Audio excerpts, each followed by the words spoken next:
श्री सद्गुरु महाराज की जय। महर्षि में ही अभिनंदन ग्रंथ से वार्षिक एवं विशेषाधिवेशन के विशेष प्रवचन। हम लोग केवल सगुण को भजते हैं सो नहीं, केवल निर्गुण का भजन करते हैं सो भी नहीं।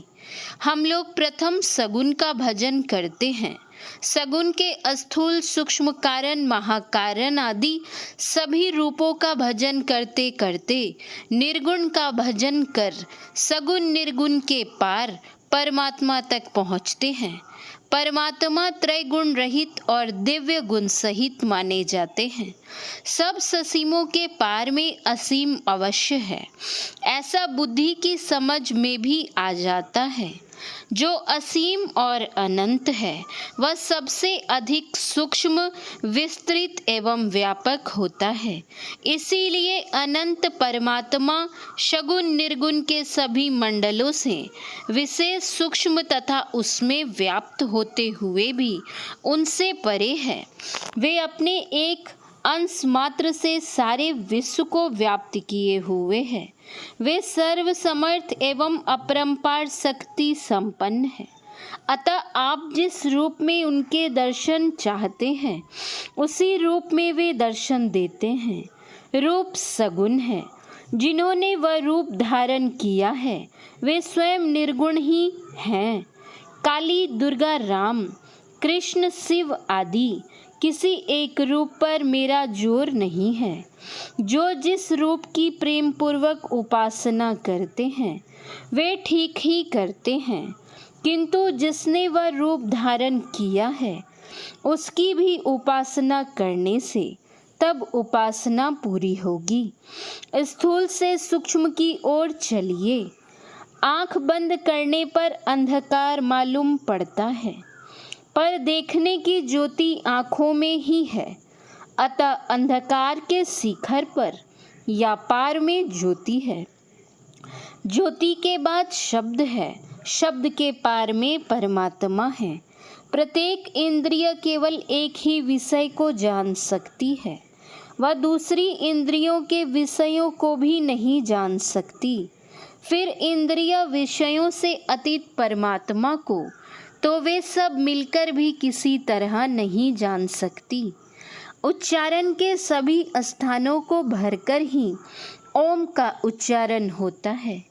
इसी सर्वव्यापक रूपता के कारण ही महर्षियों ने ओम ध्वनि को इतना महत्व दिया है।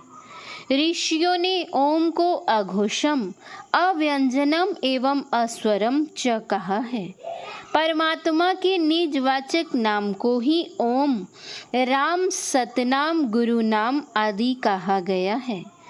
20 नवंबर के मध्याह्न को विज्ञापन में सत्संग का कार्यक्रम नहीं था, किंतु आपने जनता के उत्साह और सुरुचि को देख 2 बजे से सत्संगारंभ कर दिया।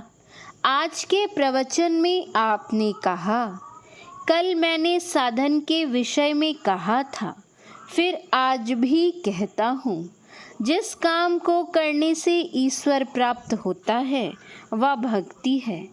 जिस काम को करने से भक्ति होती है वह साधन है। जीवात्मा के ऊपर स्थूल सूक्ष्म कारण एवं महाकारण का पर्दा लगा हुआ है, इसीलिए वह परमात्मा के दर्शन नहीं पा रहा है।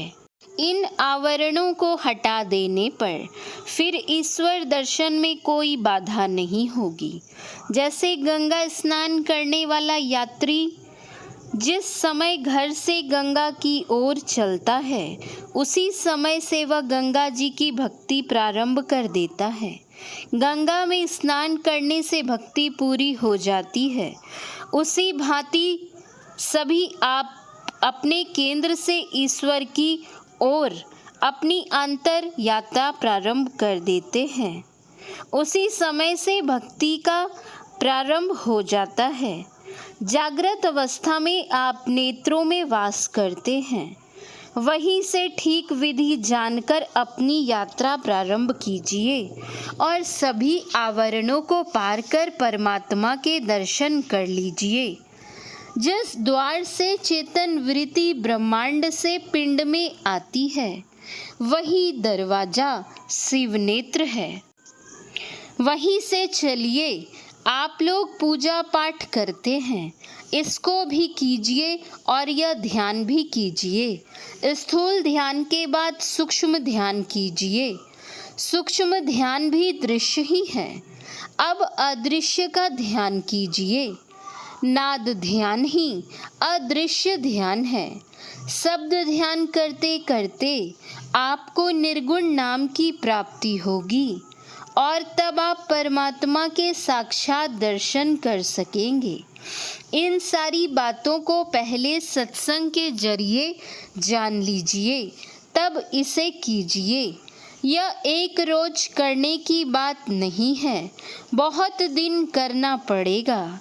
अगर कोई पहलवान लड़ना चाहे तो वह एकाएक अखाड़े पर जाकर नहीं लड़ने लगेगा।